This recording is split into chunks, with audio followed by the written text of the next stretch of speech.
Fala, minha nação tricolor, sejam bem-vindos a mais um vídeo aqui no canal Meu Bahia nesta quinta-feira para a gente já falar sobre o jogo do Bahia neste final de semana contra a equipe do Palmeiras. A arbitragem já foi definida para este jogo, a gente viu o que aconteceu ontem na partida entre Vasco e Bahia, arbitragem confusa, muito, assim, sem marcações, né, sem critérios nenhum, e aí a gente vai falar sobre a arbitragem desse jogo de domingo, vamos trazer as últimas informações também, comentar, ainda falar sobre o jogo de ontem, então eu já conto muito com o teu like aqui para você poder ajudar o canal e também o nome do Esporte Clube Bahia. Conto também com a tua participação aqui nos comentários, deixando a tua opinião sobre os assuntos que a gente vai tratar no vídeo de hoje. E não se esquece de se inscrever no nosso canal se você ainda não for inscrito para poder ajudar a gente a chegar a 20 mil por aqui. E você, torcedor, não perder nenhum conteúdo. Meu nome é José Victor, para quem ainda não me conhece. Eu sou produtor de conteúdo aqui do Meu Bahia e também estudante de jornalismo. E vamos começar esse vídeo pra gente não perder tempo, já falando sobre a próxima partida do Bahia neste final de semana contra a equipe do Palmeiras. E já tem até uma percentual, né, dos ingressos vendidos. 32 mil tricolores já confirmados para o jogo de domingo, mesmo após a derrota de 3-1 para o Vasco na noite de ontem. A arbitragem para esse jogo já foi definida também. Anderson Daronco é o árbitro que vai apitar. A gente sai de um que é, assim, para não ser desrespeitoso com ele, né, mas um completo nada, e vai para Daronco, que é também um árbitro muito polêmico. Nos últimos jogos que eu assisti do Daronco, ele vem pelo menos, né, sem se envolver em polêmicas nenhuma e vem fazendo arbitragens ok, né, passando despercebido. Mas a gente sabe que o Daronco já aprontou contra o Bahia, principalmente contra equipes do Sudeste. A gente espera que isso não aconteça novamente, que ele consiga apitar, assim como ele vem fazendo nos últimos jogos, que ele apite e que ele não entre em cena, né? Que ele não seja o nome principal nos noticiários no dia de segunda-feira. Eu não aguento mais falar de arbitragem, porque realmente é algo que estraga o Campeonato Brasileiro. Assim, não é só a favor do Bahia, contra o Bahia no caso, né? Mas diversos lances a favor também. O Rezende, por exemplo, era para ser expulso no jogo de ontem e acabou não sendo. O árbitro fez uma partida horrível. O jogo entre Botafogo e Grêmio, né, que aconteceu também na noite de ontem, né? Grêmio e Botafogo que se enfrentaram lá na Arena do Grêmio. O pênalti marcado no final do jogo pro Grêmio é ridículo.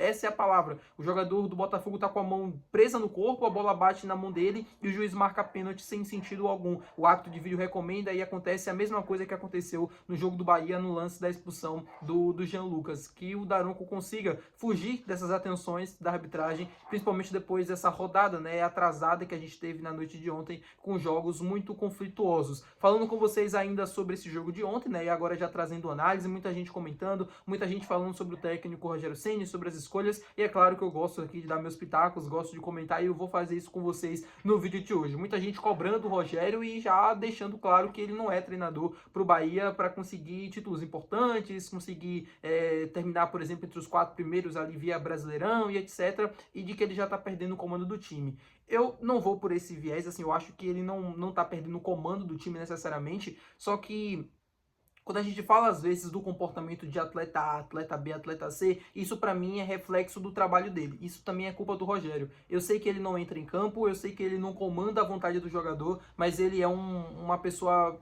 muito importante, né, para que o atleta esteja motivado sempre a entrar e dar o seu melhor. E não me parece que alguns jogadores estão com tanta fome de jogo, por exemplo, como o Sanabria, que vem entrando nos últimos jogos e vem dando conta do recado, porque assim, se não fosse o Sanabria, a gente tinha um completo nada, porque o Bahia nos últimos jogos, o Juba, né, não vem jogando bem, o Jean Lucas não vinha jogando tão bem assim, o Acevedo teve uma queda de rendimento muito grande, vários jogadores perderam, né, o nível, e acho que isso também é um reflexo, claro, dos últimos resultados. Acho que a confiança abaixa um pouco, mas também, sobretudo, na postura que até o próprio Rogério passa na coletiva, falando apenas ali dos jogadores que são machucados e tal, é aquela coisa que parece se conformar com muito pouco ou conformar com aquilo que está acontecendo, e isso acaba passando para os atletas também. Eu espero que para esse jogo do Palmeiras a motivação pelo menos seja diferente, igual como foi na partida contra o Cruzeiro, que a gente conseguiu fazer bons 45 minutos, ter um bom jogo, que a gente consiga também repetir a mesma coisa, repetir a fome de jogo, a organização que o time teve, e claro, só não pode repetir a competitividade nos minutos finais, que o Bahia deixou a desejar no contra o Cruzeiro e acabou tomando a virada. Esse jogo contra o Palmeiras, o time, além de tudo isso, vai precisar entregar 110, 150, 200%, porque é um time muito, muito, muito perigoso. Na noite de ontem, né, contra o River Plate, o Palmeiras perdendo de 1-0, empata o jogo, vira, classifica para a semifinal da Libertadores. É um time que jogando dentro de casa é muito forte, jogando fora de casa é um time mais forte ainda. Eu acho que de todas as equipes brasileiras, é a minha opinião, eu acho que o Palmeiras é a que mais sabe jogar fora de seus domínios, consegue se adaptar muito bem ao jogo do adversário e ser competitivo ao extremo, né? Mesmo mudando às vezes sua forma de jogar, assim, a forma como pressiona, a forma como ataca, se tem mais a bola, se às vezes prefere entregar para o adversário. O Bahia vai precisar tomar cuidado na noite de domingo para conseguir um resultado positivo. E eu não acho que ele tenha perdido o comando do time e acho ainda que ele é o técnico ideal, pelo menos para terminar a temporada. Eu acho que uma saída agora ela seria ruim para um todo. O Rogério saindo agora, como eu expliquei em outro vídeo, o Rogério saindo agora, primeiro que a gente não tem tempo para conseguir encontrar um outro bom nome, né, para sequência do Campeonato Brasileiro. A gente tem jogos de 3 em 3 dias, então até que um treinador venha, conheça todo o elenco, consiga colocar suas ideias em práticas, tudo isso leva tempo, tudo isso requer muitos treinamentos, coisa que a gente não tem, nem tempo e nem muitos treinamentos para ser feitos. Então, você demitir o Rogério para trazer um treinador emergente, um treinador bombeiro, né, que fique aqui até o final do Campeonato Brasileiro e consiga, assim como foi no 2023, né, quando o Paiva foi demitido, aí o Rogério veio, que arme um time mais defensivo, um time mais reativo para segurar mais os pontos e aí conseguir os resultados. Eu não acho que esse seja o caminho que te leve para um lugar maior. Eu acho que isso, na verdade, só atrasa.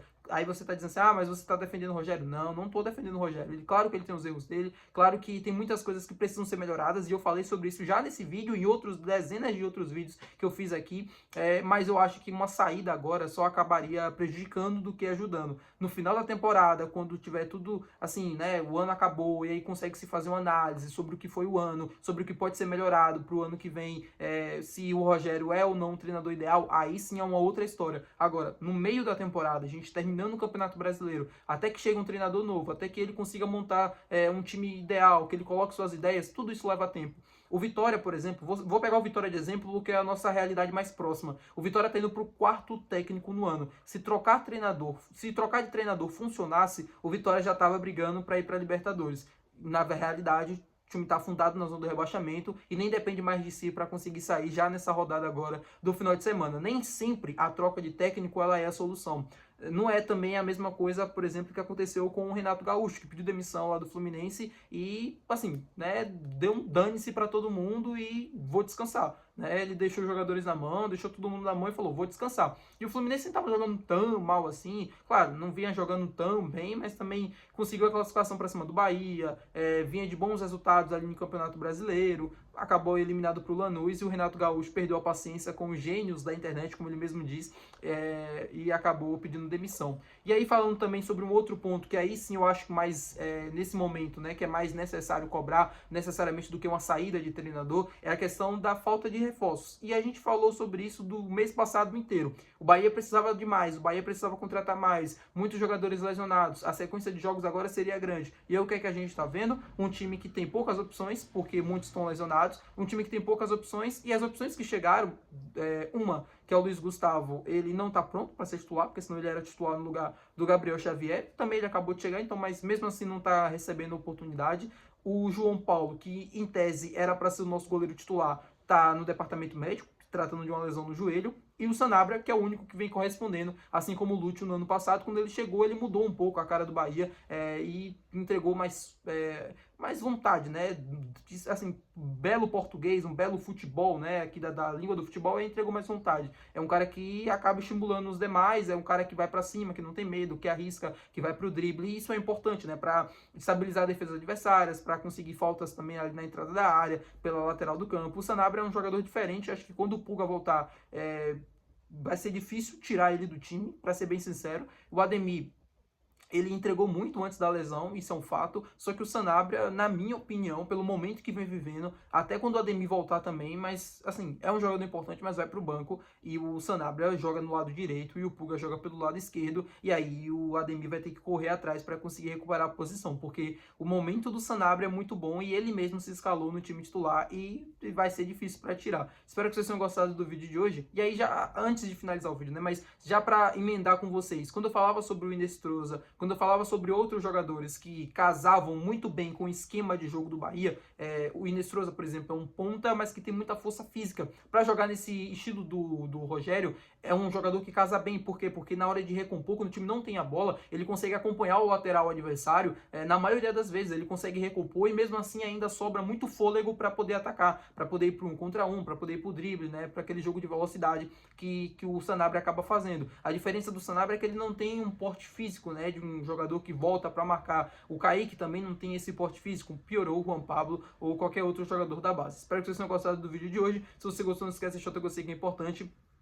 Não esquece de se inscrever no nosso canal e até o próximo vídeo. Valeu, tchau!